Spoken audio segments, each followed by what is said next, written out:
2019 से ऑस्ट्रेलिया का पाकिस मुरियांग टेलीस्कोप कई महीनों से हमारे सबसे करीबी star alpha Centauri C, also known as Proxima Centauri पर नजर गड़ाए हुए था। वो बेसिकली ये खोज करना चाहता था कि क्या ये स्टार अपने अराउंड हैबिटेबल जोन में घूम रहे रॉकी प्लैनेट प्रॉक्सिमा बी पर लाइफ सस्टेन कर सकता है या नहीं। लेकिन इस रिसर्च के दौरान सेटी के एक Australian under graduate Shane Smith ने एक बहुत ही स्ट्रेंज रेडियो सिग्नल डिटेक्ट किया। और स्ट्रेंज इसीलिए क्योंकि जब स्मिथ ने अपने ऑब्जर्वेशंस अपने सीनियर्स से शेयर किए तो उन्होंने ये देखा कि वो सिग्नल यूनिवर्स में मौजूद किसी भी दूसरे नेचुरल सिग्नल के जैसा है ही नहीं। इनफैक्ट उस सिग्नल का स्ट्रक्चर हमारे द्वारा प्रोड्यूस्ड आर्टिफिशियल सिग्नल्स के जैसा था, यानी कि वो रेडियो सिग्नल 982 मेगाहर्ट्ज की एक नैरो बैंड रेंज में पड़ रहा था, जो यूजुअली सिर्फ आर्टिफिशियल सैटेलाइट्स और स्पेसशिप्स यूज करते हैं। लेकिन फिर इसके बाद एस्ट्रोनॉमर्स ने सोचा कि कहीं ऐसा तो नहीं कि हमें हमारे ही सिग्नल्स वापस से बाउंस बैक होके मिल रहे हैं। सो उन्होंने उन सिग्नल्स को फिर से स्टडी किया और उस वेरिफिकेशन के बाद ये कंफर्म हो गया कि हमें जो सिग्नल्स मिल रहे हैं वो हमारे पृथ्वी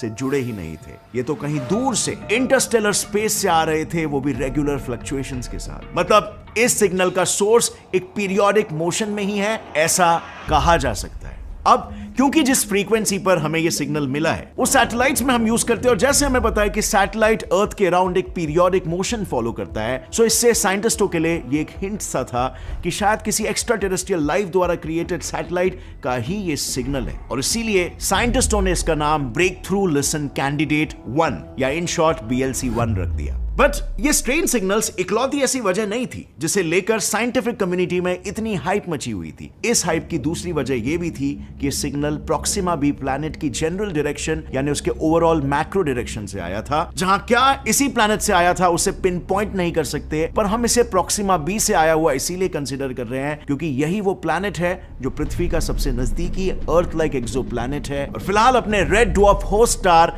प्रॉक्सिमा सेंटोरी के एक हैबिटेबल जोन में चक्कर काट रहा है।